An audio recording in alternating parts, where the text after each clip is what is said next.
ভিডিওতে যাকে দেখা যাচ্ছে তার নাম সাব্বির। 3 ভাই বোনের মধ্যে বড় সে।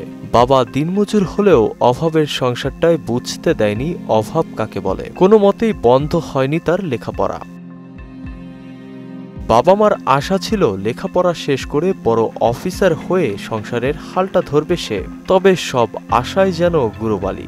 বৈষম্য বিরোধী ছাত্র আন্দোলনে ভূমিকা রয়েছে সাব্বিরের, আর এজন্যই হয়তো ভাগ্যের এই পরিণতি।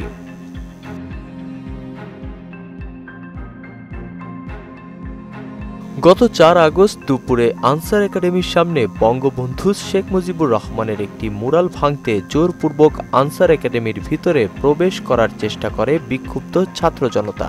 এ সময় আনসার বাহিনীর সাথে দফায় দফায় ধাওয়া পাল্টা ধাওয়া চলে বিক্ষুব্ধ ছাত্র জনতার।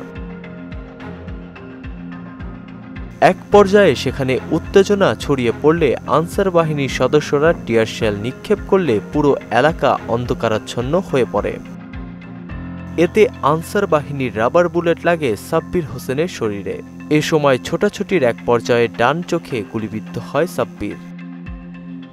এক পর্যায়ে সে 2টা সার্জারি করা হয়, প্রথম চক্ষু ফজিতুন্নেসাতে, এরপরে ঢাকা চক্ষু বিজ্ঞানে। তো এক পর্যায়ে 25 তারিখে আবার সিএমএস ভর্তি হই। তো দীর্ঘ 1 মাস 7 দিন সেখানে ট্রিটমেন্ট নেওয়ার পরে সেখানে একটা সার্জারি করে। তো ওনারা জাস্ট রিপেয়ারিং সার্জারি গুলো করে দেয়। তো ডাক্তার বলে দিয়েছে যে তাদের যতটুকু করা তারা করে দিয়েছে, বাকিটা আল্লাহর ইচ্ছা।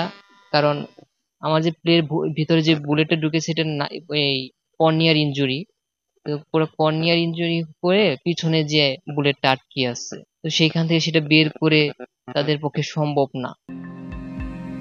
ব্যয়বহুল খরচ জোগাতে না পেরে 1 মাস চিকিৎসার শেষে গত বৃহস্পতিবার বাড়ি ফিরতে হয় সাব্বিরকে। টাকার অভাবে ভালো মতো চিকিৎসা নিতে পারেনি সাব্বির।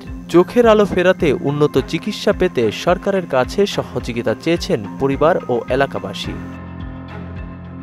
এবং তার চক্ষু ব্যাপারে ডাক্তার বলেছে তাকে হয়তোবা বাইরে নিয়ে উন্নত চিকিৎসা করলে হয়তোবা চক্ষু ভালো হতে পারে। কিন্তু আমার আর্থিক অবস্থা খারাপ, এই ধরনের চিন্তা ভাবনা আমার খুবই কম। কিন্তু সরকার যদি আমার সহযোগিতা করে তাকে বাইরে নিয়ে উন্নত চিকিৎসা করে। এখন যেহেতু একটা ক্ষতি হয়ে গেছে, একটা চোখ নষ্ট হয়ে গেছে, সরকারের কাছে আমাদের চাওয়া আছে যে ও ভবিষ্যতে হ্যাঁ যেন ভালোভাবে চলতে পারে, কের অধীনে জানে তার না থাকতে হয়, একটা চাকরির ব্যবস্থা করে দিব, বা তার কোনো কিছু যদি সরকার থেকে দেয় টাকা পয়সা যেন ভালোভাবে চলতে পারে।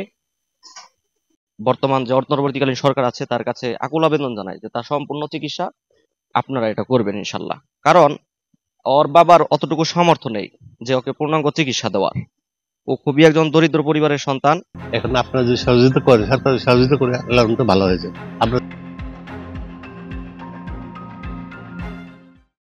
নাসিমুল বারী, সৌরভ, মোহনা ডিজিটাল।